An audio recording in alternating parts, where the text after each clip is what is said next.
Video 2019 yearनि General Mathematics नि second part खौ English एबा बर' मोन्नैबो मिडियामावनो बुजायनाय जागोन। English आरो बर' मोन्नैबो मिडियामनि स्टुडेन्टफोरा नायनो हागोन। बे भिडिअ'आव question number 5, question number 6, question number 7 आरो question number 8। बे question number 8 बे मोनब्रै कुइसनफोरखौ सल्भ खालामनानै दिन्थिनाय जागोन। मोजाङै नायलां। Number 5. Let ABC be a triangle such that AB equal to 6√3 cm, AC equal to 12 cm, and BC equal to 6 cm. Angle B is एबा बर'आव ABC आखान्थिथामनि AB equal to 6√3 cm, AC equal to 12 cm आरो BC equal to 6 cm. B खनाया जाबाय Option A 120 degree, B 90 degree, C आव 60 degree आरो D आव 45 degree होनाय दङ। अब्ला बबे मोनसे बेखौ जों सेलेक्ट खालामनांगौ। बेखौ सेलेक्ट खालामनो थाखाय जों कुइसनखौ मोजाङै बुजिग्रोना लानि। इंलिशआव होनाय दङ बेहाय गिभेन AB equal to 6√3 बे मोनसे ABC ट्रायंगलनि AB equal to 6√3 होनाय दङ आरो AC साइडआ 12 cm होनाय दं आरो BC आ 6 cm होनाय दङ। अब्ला एंगल B खौ जोङो दिहुननांगौ। बर'आव मा होननानै ABC आखान्थिथामनि AB आ 6√3 cm होनाय दङ, AC आ 12 cm आरो BC आ 6 cm होनाय दङ। अब्ला B खनाखौ जों दिहुननांगौ। अब्ला बेखौ आं मोनसे सावगारिनि हेफाजाबै बुजायग्रोनो नाजानि। अब्ला आंनि बहियाव नाय 5 नाम्बारनि सलुशन जेब्लाबो गिभेन मा होनाय दङ in triangle ABC AB equal to 6√3 cm and AC equal to 12 cm and BC equal to 6 cm. बर'आव गिभेनखौ होनाय दं लिरबानो जाबाय इन ट्रायंगल ABC माने आखान्थिथाम ABC आव AB equal to 6√3 cm, AC equal to 12 cm and BC equal to 6 cm बेखौ होखानाय दङ कुइसनावनो। बेनिफ्राय लिरनानै लानांगोन। अब्ला जों बेखौ आं सावगारिनि हेफाजाबै बुजायनि। हमना ला बे मोनसे राइट एंगल ट्रायंगल।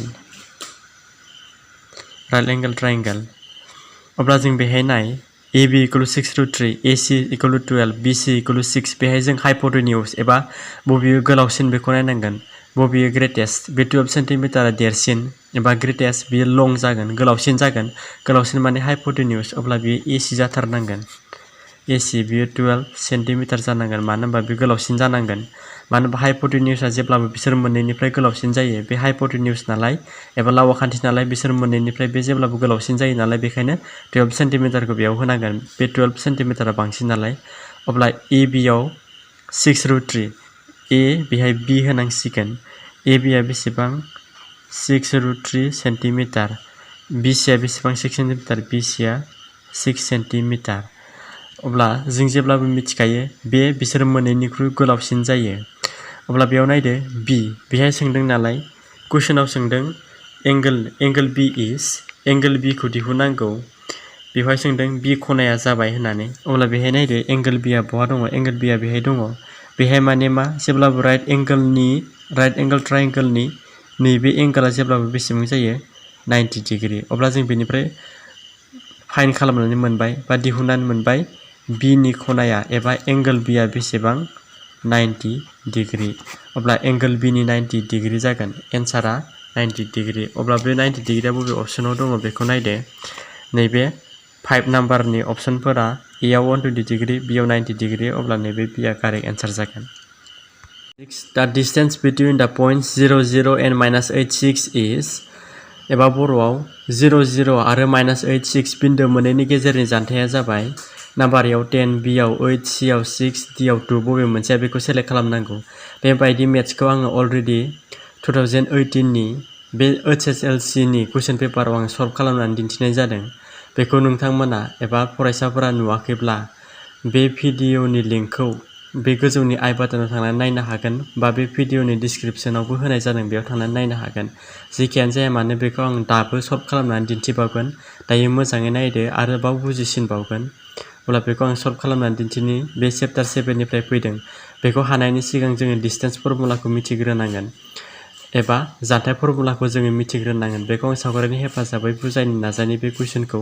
बेहाय मोननै बिन्दो होनाय दङ 0 0 -86 एबा मोननै पइन्ट्स होनाय दङ 0 0 आरो -86 बे मोननै पइन्ट्सनि डिस्टेन्सखौ दिहुननांगौ। बे मोननै बिन्दोनि गेजेरनि जानथायखौ दिहुननांगौ। अब्ला बेखौ आं सावगारिनि हेफाजाबै दिन्थिगोन। आंनि बहियाव नाय। कुइसन नाम्बार 6 नि सलुशन। हमना ला नैबे मोनसे जानथाय। बेखौ ए होनानै ला, बेखौ बी होनानै ला। फार्स्टआव होनाय पइन्टखौ ए होनानै हमना लानोसै 0,0 फार्स्टआव होनाय दङ। सेकेन्डआव होनाय पइन्टआ जाबाय -8,6। अब्ला जों ए बी बे ए बी पइन्ट मोननैनि ए बी बिन्दो मोननैनि गेजेरनि जानथाय एबा डिस्टेन्सखौ जोङो दिहुननांगौ। नैबे डिस्टेन्सखौ जों दिहुननांगौ। बेयाव 2 बो मोननो हागौ, 3 बो मोननो हागौ, 4 बो मोननो हागौ, 5 बो मोननो हागौ, एनि नाम्बार मोननो हागौ। बेखौ जों सल्भ खालामबासो मोनगोन। अब्ला जों बेखौ सल्भ खालामनानै नायनि। लेट हमना लाबाय, जेब्लाबो हमना लानांगौ x y z गोसो बायदि। आं बेयाव ए लाबाय नालाय ए खौनो हमना लानोसै। बेहाय 0,0 खौ ए लाबाय एन्ड नेक्स्ट पइन्ट एबा गुबुन मोनसे बिन्दोखौ बी होनानै हमना लाबाय -8,6 according to distance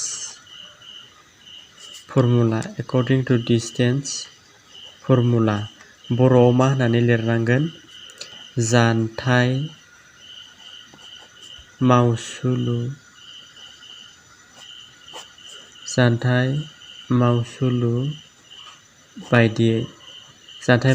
बायदियै माबेनि जानथायखौ दिहुनगोन, माबेनि डिस्टेन्सखौ दिहुनगोन? नैबे ए बी। बेखाय ए बी निखौ दिहुनगोन नालाय बे ए बी लानांगोन। A B equal to √/। बे फर्मुलाखौ जेब्लाबो गोसोआव लाखि। x2 - x1 whole square plus y2 - y1 whole square. बे जेब्लाबो फर्मुला। अब्ला बे ए बी नि डिस्टेन्सखौ मोननो थाखाय x2 x1 y2 y1 बेखौ जोङो मिथिग्रोना लानांगोन एबा इन्ट्रडिउस खालामना लानांगोन। जों बेनिफ्रायनो डाइरेक्ट लिरनोसै। जेब्लाबो फार्स्टनिया x1 जायो, सेकेन्डनिया y1 जायो, बेनिफ्राय नेक्स्ट पइन्टनि फार्स्टनिया x2 आरो सेकेन्डआ y2। अब्ला जों बेनिफ्राय पुट खालामनो हागोन। नैबे x2 नि जायगायाव मा दङ? 8 दङ। √/√/ थागोन। x2 नि जायगायाव -8। बे ब्रेकेटआ ब्रेकेट, बे माइनासआ माइनास। x1 नि जायगायाव नैबे 0 दं नालाय 0 खौ जों बेहाय बहायनांगोन एबा पुट खालामनांगोन। Whole bracket square plus y2 नि जायगायाव मा दङ नायदो 6। अब्ला 6 खौ फोजोबबाय, माइनासआ माइनास। y1 नि जायगायाव मा दङ नाय, y1 नि जायगायाव 0। अब्ला बेहाय 0 खौ पुट खालामबाय एबा बहायबाय, स्क्वायरआ स्क्वायर थाबाय। इकुवेल ए बी इकुवेल नैबे √/√/आनो थागोन। -8 - 0 -8 निफ्राय -0 खौ माइनास खालामबा मा थागोन? -8आनो थागोन। होल ब्रेकेट स्क्वायर प्लास 6 निफ्राय 0 माइनास खालामबा मा थायो? 6 आनो थायो। बे स्क्वायर नालाय square equal A B equal √/√/। -8 खौ स्क्वायर खालामदों मा जासिगोन? +64 प्लास 6 खौ स्क्वायर खालामबा मा जागोन? 36 जागोन। ए बी इकुवेल टु 4 + 6 10 जागोन। आखायाव 1 थाबाय। 6 + 3 9 जायो। 9 + 1 10 जायो। नोंसोर बेखौ प्लास खालामनो नायनो हागोन। प्लास खालामोब्ला 100 मोनो। अब्ला जोङो बेहाय मोनबाय ए बी इकुवेल टु √/100। 100 नि √/आ बेसेबां? 100 नि √/आ जेब्लाबो 10 जायो एबा 100 नि बर्ग रोदाया 10 जायो। मानो होनोब्ला 10 × 10 एबा 10 सानजाब 10 जेब्लाबो मा जायो? 100 एबा 100 जायो। बेखायनो जों 100 नि जायगायाव बा 100 नि जायगायाव 10 फज'नो हायो। नैबे √/100 नि जायगायाव 10 होनो हायो। अब्ला जों मोनबाय ए बी नि भेलुआ बेसेबां? 10 सेन्टिमिटार। बेहाय इउनिट होनाय गैया, बेयावनो दोनदो 10। अब्ला जोङो ए बी नि डिस्टेन्सखौ बेसेबां मोनखो? 10। बे 10 नाम्बारा बबे अपसनाव दङ बेखौ जों नायनोसै। बेखौ नायदो 6। नैबे 6 नाम्बार कुइसननि ए नाम्बाराव 10 दङ। अब्ला बे 6 नाम्बारनि कारेक्ट अपसना नैबे 10 आनो जासिगोन। 10 ए नाम्बारा। बेनि उनाव नेक्स्ट नाम्बारखौ नायदो 7। Which of the following is true? The value of 10e is always less than 1. Number B. The value of cos A is always greater than 1. Number C. Sin θ equal to 5/3 for some angle θ. Number D. Sec θ equal to 12/5 for some angle θ. बेखौ आं इंलिसाव बुजायग्रोना लानोसै, ओमफ्राय दसे उनाव आं बर'आव बुजायगोन। अब्ला बर' मिडियामनि दसे धोर्ज हमथ'। नाम्बार 7 बेहाय बुंदों which of the following is true? बबे मोनसेया कारेक्ट बा ट्रु? जों बेखौ नायनोसै। बेयो लेसन 8 निफ्राय बेखौ इजिलि बुजिनो हागोन। नाम्बार ए आव होदों दा भेलु of 10a is always less than 1। बेहाय बुंदों 10a नि भेलुआ जेब्लायबो 1 निफ्राय लेस जायो एबा उन्दैसिन जायो, नाथाय बियो नङा। 10a नि भेलुआ जेब्लायबो 1 नि लेस जाया, बाराबो जायो। मानो होनोब्ला 10 60 डिग्रीआव √3 मोननो हायो। अब्ला बे √3 आ 1 निफ्राय बारा जायो, बेखाय बे जानो हाया। नाम्बार बी आव नायदो दा भेलु of cut A is always ग्रेटार देन 1। नैबेबो कारेक्ट अपसन नङा। नाम्बार सी sin θ = 5/3 फर साम एंगल θ। बेबो कारेक्ट अपसन नङा। बेनि कारेक्ट अपसना नैबे डी sec θ = 12/5 फर साम एंगल θ। मानो होनोब्ला हाइपोटेन्यूज sec θ = हाइपोटेन्यूज बाय एडजासेन्ट साइड जायो। हाइपोटेन्यूजआ जेब्लाबो एडजासेन्टनिफ्राय गोलावसिन एबा देरसिन जायो। बेखौ नोंसोरो लेखाफोरावबो नायनानै मोजाङै बुजिनो हागोन। नाथाय बे 7 नाम्बारनि कारेक्ट अपसना नैबे डी जागोन। अब्ला बर'आव बुजायनानै नायनि गाहायनि माबे सैथो। नाम्बार ए 10a नि माना अरायबो 1 निख्रुइ दुइसिन। नाम्बार बी कट ए नि माना अरायबो 1 निख्रुइ गेदेर। नाम्बार सी माबेबा खना θ नि थाखाय sin θ = 5/3। नाम्बार डी माबेबा खना θ नि थाखाय sec θ = 12/5। बेखौ दहायनो बुजिखाबाय जानांगौ इंलिसनि बुजायनायावनो। ए नाम्बारा मालाबाबो सैथो जानो हाया। मानो होनोब्ला 10a नि माना अरायबो 1 निख्रुइ उन्दै जाया। 10a नि माना 1 निख्रुइ बाराबो जायो। मानो होनब्ला 10 60 डिग्रीआव √3 जायो। √3 आ 1 निख्रुइबो बारा। बेनि थाखाय बे कारेक्ट अपसन नङा। नाम्बार बी आव नायदो कट ए नि माना अरायबो 1 निख्रुइ गेदेर। बेबो जानो हाया। मानो होनब्ला कट ए नि माना अरायबो 1 निख्रुइ गेदेर जाया। कट ए नि माना 0 बो दङ। बेखाय 0 आ 1 निख्रुइ फिसा नालाय कट ए नि माना अरायबो 1 निख्रुइ गेदेर जानो हाया। बेनि थाखाय बेबो नङा। नाम्बार सी आव नाय माबेबा खना θ नि थाखाय sin θ = 5/3। बे जानो हाया। मानो होनोब्ला sin θ = उल्था आखान्थि बाय लाव आखान्थि जायो। उल्था आखान्थि बाय लाव आखान्थि। बेहाय जेब्लाबो लाव आखान्थियासो उल्था आखान्थिनिख्रुइ गोलावसिन जानांगौ। नाथाय बेयाव होदों उल्था आखान्थिनि लाव आखान्थिनि जायगायाव 3 होदों, उल्था आखान्थिनि जायगायाव 5 होदों। बेवहाय उल्था आखान्थियासो बारा जानानै दं, बेखाय बे जानो हाया। बेनिफ्राय नाम्बार डी माबेबा खना θ नि थाखाय sec θ = 12/5। बे कारेक्ट एन्सार। मानो होनोब्ला sec θ = लाव आखान्थि बाय नांजाब आखान्थि। लाव आखान्थिया जेब्लाबो नांजाब आखान्थिनिख्रुइ गोलावसिन जायो। बेनि थाखाय 12 आ 5 निफ्राय देरसिन नालाय sec θ = 12/5 आ बियो कारेक्ट एन्सार जागोन।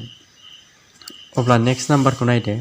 Number 8 the angle of elevation of the top of a tower from a point on the ground which is 15 meter away from the foot of the tower is 60 degree. The height of the tower is बर'आव नायदो गंसे टावारनि गुदि बिन्दोनिफ्राय 15 metre जानथायाव हायाव थानाय मोनसे बिन्दोनिफ्राय टावारनि जौगा खनाया 60 डिग्री जायोब्ला टावारनि जौथाया जागोन। अपसनफोरा होनाय दङ। ए आव 15 मिटार, बी आव 15√3 मिटार, सी आव 15/√3 मिटार, डी आव 30√3 मिटार।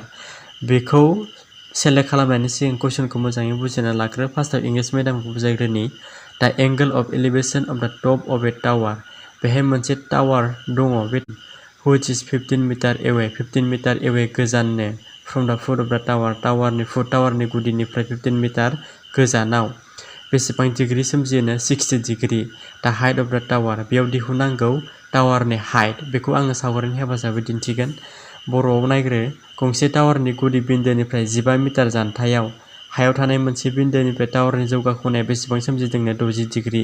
अब्ला माखौ दिहुननांगौ टावारनि जौथाय। बेखौ आङो सावगारिनि हेफाजाबै एबा पिक्सारनि हेफाजाबै दिन्थिग्रोगोन। अब्ला आंनि कपियाव नायलांदो। बे मोनसे टावार होननानै हमना ला बेखौ। बे टावार एबा बर'आव टावार। बेखौ ए-बी होननानै हमना लानोसै।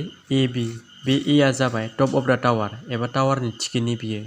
बेनिफ्राय बुंदों बे टावारनि गुदिनिफ्राय 15 मिटार एवे गोजानाव 15 मिटार जानथायाव मोनसे बिन्दो एबा पइन्ट ला। बेखौ सी लाबाय। बे मोनसे पइन्टनिफ्राय नैबे टप अफ द टावार एबा टावारनि थिखिनिसिम मोनसे डिग्री सोमजिदों, एंगल सोमजिदों एबा बर'आव खना सोमजिदों। बे खनाया एबा एंगला बेसेबांनो बे एंगला 60 डिग्री होननानै बुंदों। एलायनै कुइसनावनो बुंखादों 60 डिग्री। 60 डिग्री होननानै बुंदों 60 डिग्री। बेखौ जोङो ड्र खालामनानै दिहुनबाय। बेवहाय ए-बी आ टावार। टावारखौ जोङो फाइन्ड आउट खालामनांगौ, दिहुननांगौ। ए-बी खौ जोङो दिहुनब्लानो टावारनि हाइटखौ मोनगोन। अब्ला बेवहाय होखानाय दङ बी-सी। BC आखान्थिया एबा BC साइडआ होनाय दङ 15 मिटार। AB खौ जों दिहुननांगौ, बेखौ जों इजिलि दिहुननो हायो मानो होनब्ला बे फारसे होखानाय दङ, बे फारसेखौल'सो दिहुननांगौ। जेब्लायबो मोनसे साइडखौ दिहुननांगौब्ला जेखौ होनाय दङ बे साइडखौ लानांगौ, बे साइडखौ आरो बे साइडखौ लानांगोन। अब्ला बे साइडआ बे 60 डिग्रीनि मा जायो? एंगल 60 डिग्रीनि बे अपोजिट साइड जायो। बेनिफ्राय बियो BC आ 60 डिग्रीनि एडजासेन्ट जायो। एडजासेन्ट माने बर'आव नांजाब आखान्थि होननानै बुंगोन। बेनिफ्राय अपोजिट माने उल्था आखान्थि। बेखौ आं लिरनानै दिन्थिनोसै। AB खौ अपोजिट साइड होननानै बुंगोन। Opposite side of angle C, angle C नि अपोजिट साइड। बेबायदि मेथ्स आङो 2018 नि बेबायदि Hslc पेपारखौ सल्भ खालामनानै दिन्थिखाबाय। बेयावबो नोंसोरो नायनो हागोन, मोजाङै बुजिगोन। बेनि उनाव बे BC आ जाबाय adjacent side, adjacent side of angle C, angle C नि एडजासेन्ट साइड एबा बर' बेखौ नांजाब आखान्थि होननानै बुंगोन। माने नांजाब आखान्थि? एंगल C नि नांजाब आखान्थि। बेनिफ्राय अपोजिट साइड मानेथ' बेखौ बुजिखायो, उल्था आखान्थि होननानै। उल्था आखान्थि माने उल्था आखान्थि? नैबे एंगल C नि, नैबे एंगल C नि उल्था आखान्थि। सिदा सिदाखौ उल्था होननानै बुङो, एंगल C नि उल्था आखान्थि। अब्ला बेखौ बुजिबाय होननानै आसा खालामो। दा बेखौ जोङो फर्मुला बायदि दिहुनलांनोसै। Therefore गिभेन, जेब्लाबो होनाय दं लिरनांगौ, BC equal to 15 metre, AB equal to, जों दिहुननांगौ नालाय कुइसन मार्क होना लानोसै, angle C equal to 60 degree. अब्ला जों दिहुनना लानोसै। बेहाय AB खौ दिहुननांगौ नालाय AB खौ गोजौआव लिरबाय, BC खौ गाहायाव लिरनोसै। बेहाय जेब्लाबो नायदो AB बाय BC। AB आ मा जानानै दङ? एंगल C नि अपोजिट साइड एबा उल्था आखान्थि। बेनिफ्राय BC आ नांजाब आखान्थि एबा एडजासेन्ट साइड। अब्ला AB by BC, AB by BC माने AB बाय BC माने अपोजिट,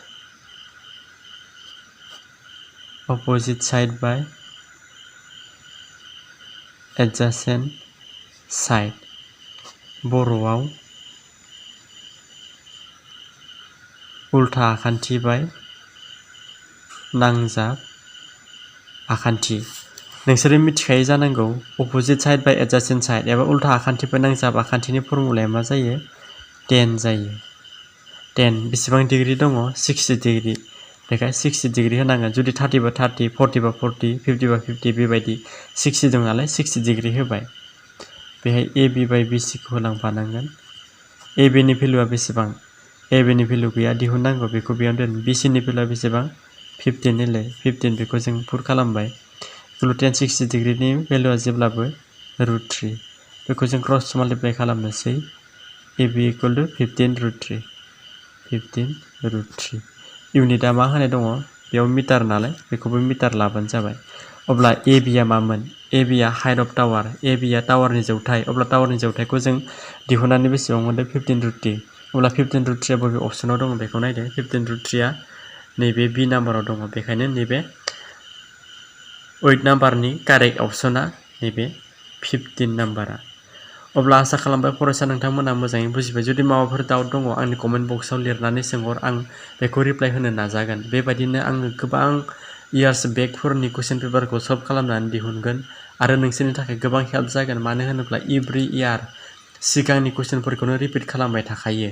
बेबायदिनो गोदान गोदान भिडिअ मोननो थाखाय आंनि चेनेलखौ साबस्क्राइब खालामना ला, नटिफिकेसनखौ प्रेस खालामना ला, जाहाथे आंनि गोदान गोदान भिडिअनि आपडेट खालामनाया नोंसोरनियाव सिगां थांग्रोयो आरो नोंसोरो मोजाङै रोङो आरो सोलोंनो हायो, आनजादाव मोजाङै उथ्रिसारनो हायो। साबायखर नायनायनि थाखाय। Thanks for वाचिं।